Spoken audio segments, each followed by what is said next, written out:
President Yoweri Kaguta Museveni afulumiza oluyimba olupya era nga kolabo ssaawa yonna n'abayimbi abanene mu ggwanga yabawaddemu akapeera olunaku olw'eggulo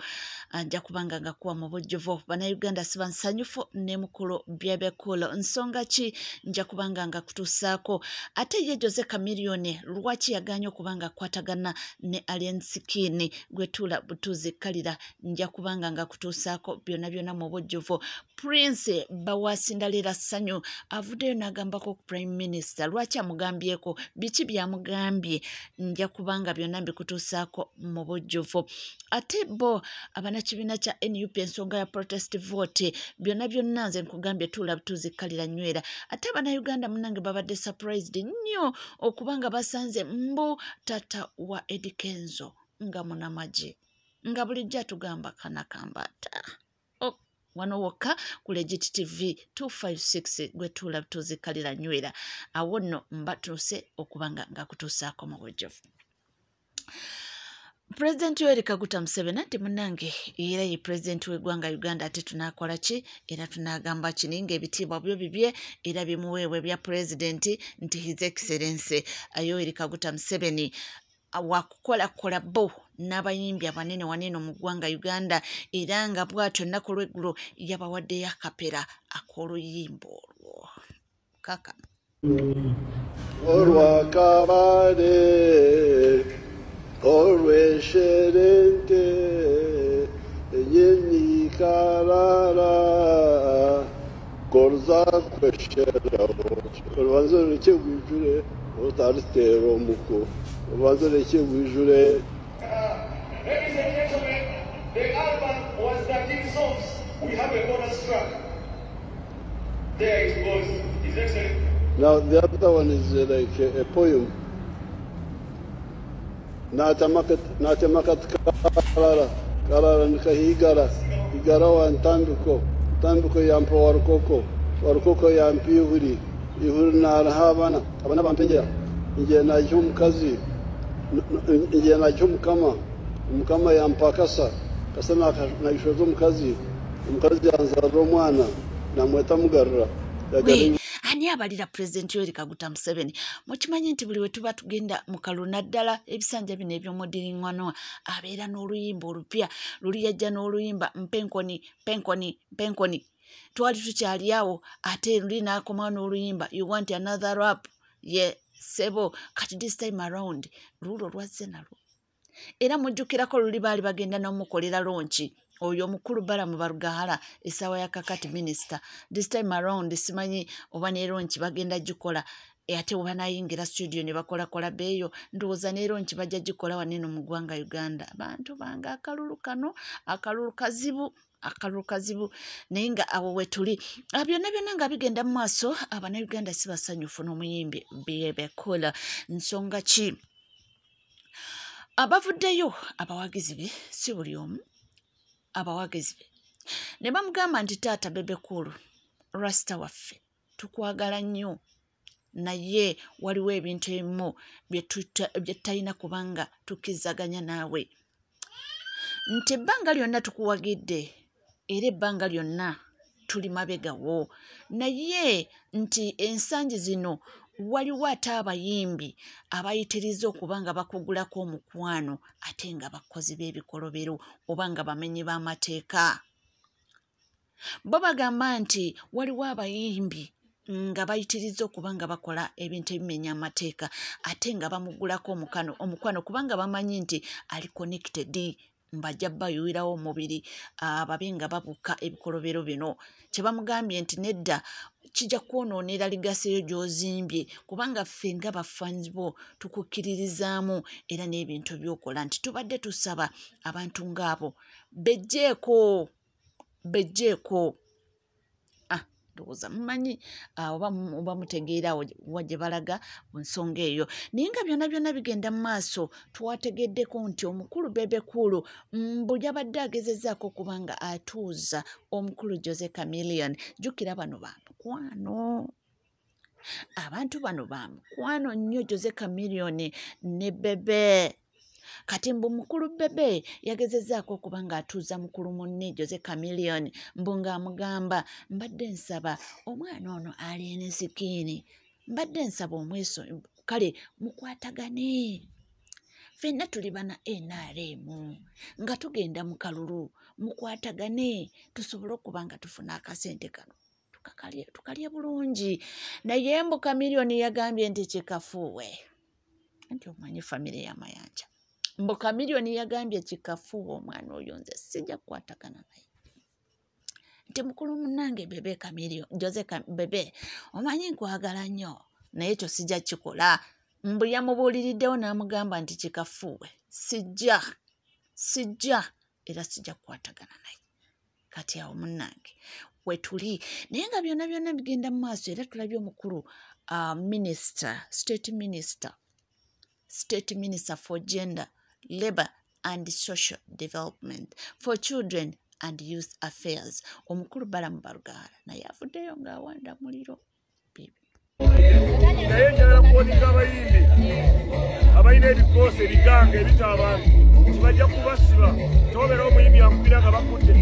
polisi etandise okunoonyereza kuba kuttemu eriri mu kutta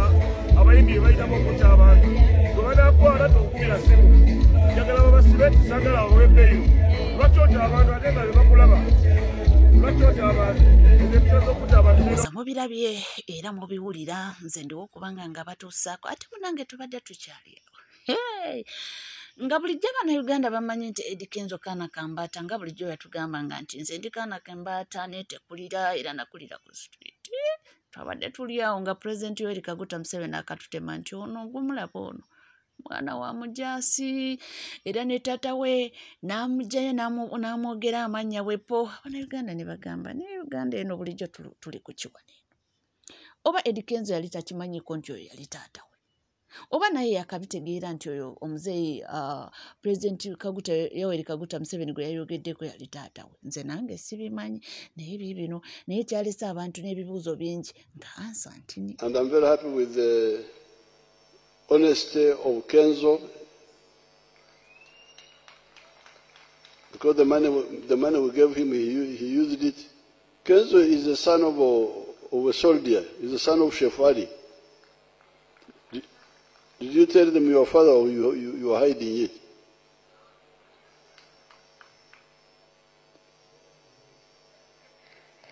He told me he's the son of Chef Ali. Where are the other children of Chef Ali?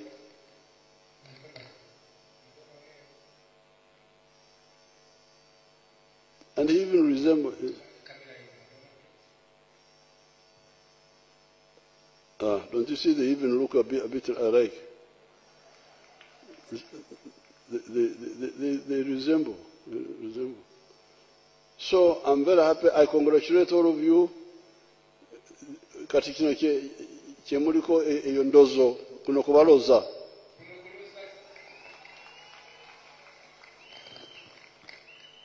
The Kenzo has told you that we have already given them the money to go to open zonal circles. That's what you said. But after the elections, we are going to do much more to really support you, because it's not such a big problem. Because even if we said 20 billion or even 30 one time, because you are. Naye kyesimanyi oba ne Eddy Kenzo abadde akimanyiko nti taata we yali mujaasi awo simanyi kubanga ye kasajja kato bulijjo atugamba nti ye yakulira ku street era ebya taata osanga maama teyamugamba naye ng'akitegedde juuzi waneeno awo simanyi naye mubadde mukimanyi nti mu nsi muno bannanga amagezi ekintu kye bayita amagezi kizibu nnyo okusanga omuntu alina amagezi oba amazaali nga yazaalibwa nago obanga obulira waliwo n'abagambye nti bannakibiina kya NUP essente ze mwonoona nga muzimba ebitebe bantu bange saagala boogerera biibino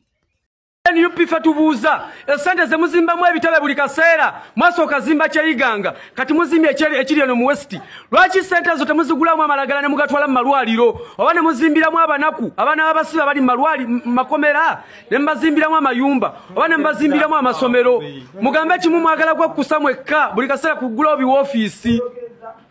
bannange naye munange eyo ndowooza yaabwe bwe batyo nabo bwe balowooza nti ebintu birina okuba nga bikola ki bitambula bwe bityo ate nga balina right kubanga bawayo opinion zaabwe so bo bwe batyo nayo eyo opinion yaabwe nti munange okusinga okuzimba ebitebe mbu bandibadde sente ezo eyo nga tuvuddeyo era nga tweyongerayo mawulira g'enjawulo ye Prince njogera ku mwami wa Sindalera Ssanyu yavuddeyo n'atabukira Honorable Nabbanja the right Honorable Nabbanja ku nsonga y'omwana mulenzi David Mwesigwa jjukira n'abagambyeko nti David Mwesigwa yatugambye nti bannange ndiira ku nsiko naye tebanankwata nti era katambi akakasa kyoleetinga bambi si katuufu naye Prince yavuddeyo n'agamba ndeke mugambeko. Okay, enough is enough. We've been silent too long. So, David Mwesigwa has been sent to prison by the orders of the Prime Minister for speaking the truth and pointing out the terrible state of hospitals in Mukono and Kayunga. Madam Prime Minister, with all due respect, Honorable Nabbanja Robina, if those things he has said are false, bring forth what is truth, not to take him to jail, so he can be held accountable in public the way he mentioned them in public. I mean, you're one of the people who used to bash Museveni's government while you're still in parliament, and I'm sure that is what got you there. Are you intimidated that because he's speaking that he might get a higher position and offseat you? Are you intimidated that he is exposing the dirt and the corruption and the incompetence that is in the government, and you inclusive? Free Mwesigwa. He's doing what is right. And all other political prisoners must walk free. Thank you. Ebyo agambye nti katubyogereko nabyo omwana teyakola nsobi ekintu kyeyogera kyaliyo kati lwaki omwana mumuteeka ku nninga ate ne mumalako emirembe bantu bange muba mwagala twogere ensonga ate omuntu wavaayo n'ayogera ensonga ate nakyo ne mukitwala ne mukifunamu entondo bwe bityo eyo nga tuvuddeyo mumanyi nga abafango ne bali mu matiga bakaaba bagamba nti omuntu waabwe yabuze biibino Alien skin ekituufu kiri nti tetumanyi gyali essaawa zino tetumanyi alien skin gyali buli fango ni sojja yenna sabira alien skin mu ddiini yo tuwanike emikono bannange temwebaka asobola okusaalasaala buli muntu kola kyonna ekisoboka wanika emikono sabira alien skin essaawa zino tetumanyi gyali tategerekese watuufu we waali mpulideko nti n'ennamba ye eri secret nayo teriiko munansonyiwa okuyitangamu amaziga amanguze ku alien skin binsukkako nenge kinjagala obbagamba buli muntu asabire alien skin buli muntu saba nnyo naye balabe ba alien skin mwenna tubamanyi byonna nga bigenda mu maaso era nga beeyongera okukaaba n'okuba nga balajjana ono agambye nti essaawa ya kaka tekiri kabira nti munnange ne bw'oyitawo ng'oyisizaawo kagaali ka ice cream bajulwa buli omu okuba ng'atomera ekisenge essaawa zino eno n'omala ogenda kabira n'ossaako alamu eyo ng'okutte akasinzalo ka Queen Masoro n'ossaako alamu eyo bayinza okubukuta ng'emmese egudde Kamasu essaawa zino ogenda kabira n'ossaako alamu ya poliisi bayinza okubukuta nga emmese eri Kamasu mujja kukitegeera nti eri olugero olugamba omuntu teyeefiira mujja kukitegeera nti omuntu teyeefiira era essaawa zino eno mafia boss we yeekukumye eyo mugambo papa is missing talina byamyesinga papa yeekwese papa yeekwese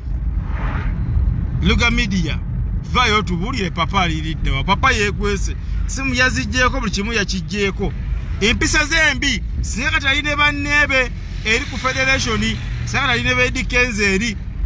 ewali emikolo gyabwe emunyonyo naye empisa zembi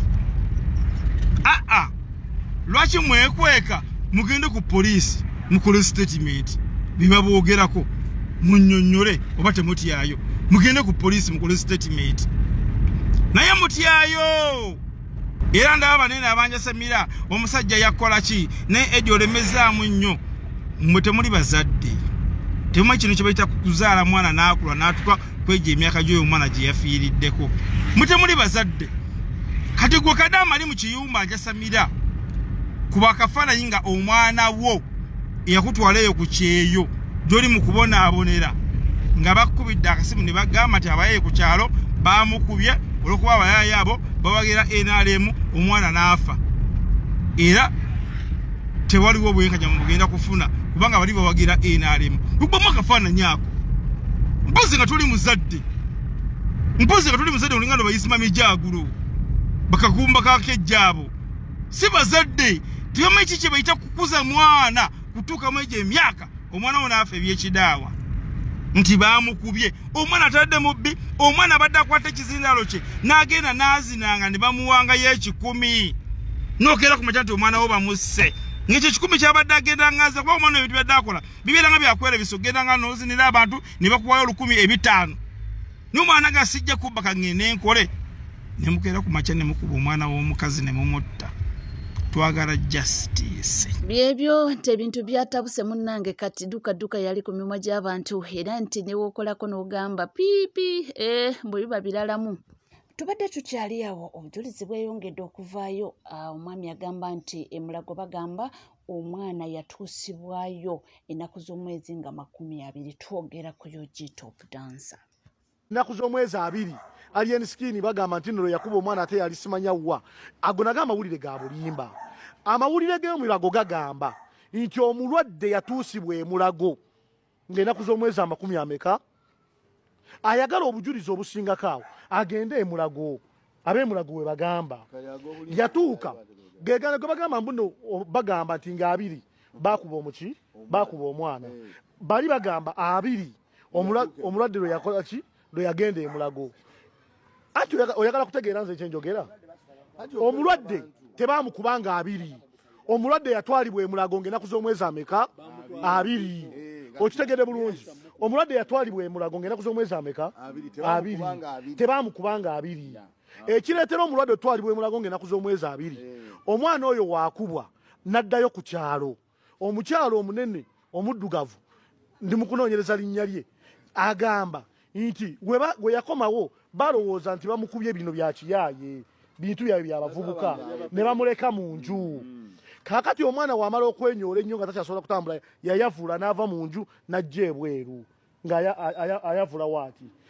ne bamulaba abali awo ku around poliisi nga tennaba kunoonya bintu birala egende ku ground waliwo obujulizi bwa mirundi 2 waliwo obujulizi obupiininga omuntu eyamunonawo nti we yamunona waliwo abaaliwo ompuliriza bulungi obujulizi weebuli waliwo obujulizi obwokubiri obuliwo nti yakomawo awo wennyini nga mulwadde ne mu kalwaliro ke basooka omutwalayo omuwala omulezi talina ssente yadde ameka abaawo bennyini be basonda ssente zamutwala mu kaki akakatami kayina ngenda kakuweereza sakozi ng'abakazi bawa obujulizi nti be basonda ssente zabatwala muki bazisonda awo mu area kakati we batuukayo eri ne bamulemererwa mu kalwaliro ng'ennaku z'omwezi 2 n'atwaliwo ewa emulago n'afa ng'ennaku z'omwezi 22 abaayi mwagala kugamba nti alien alinga Devicom essaawa zino talina kakwate ku kufa kw'omwana oyo n'egganga ye ekyokubiri mbuuza bali abantu sibuuza ggwe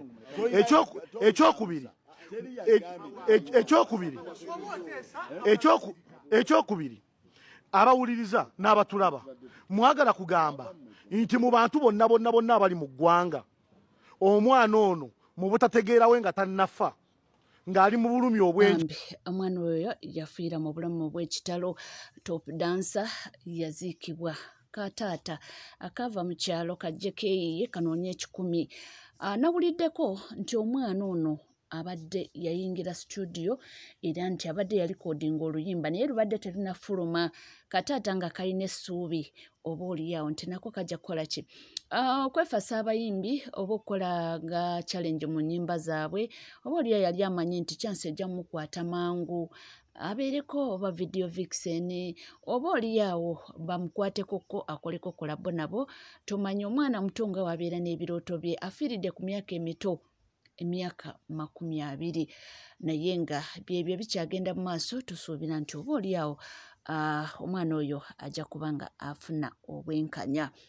Webale kubanga wekumidde ku Legit TV 256 teweerabira kubanga osubscribinga womala ng'onyiga kade ebisigadde byonna buterevu amawulire nja kubanga nga kutuusaako era nja kubanga nga kuwawona woli wonna wosinzidde. Sigala naffe tovaawo.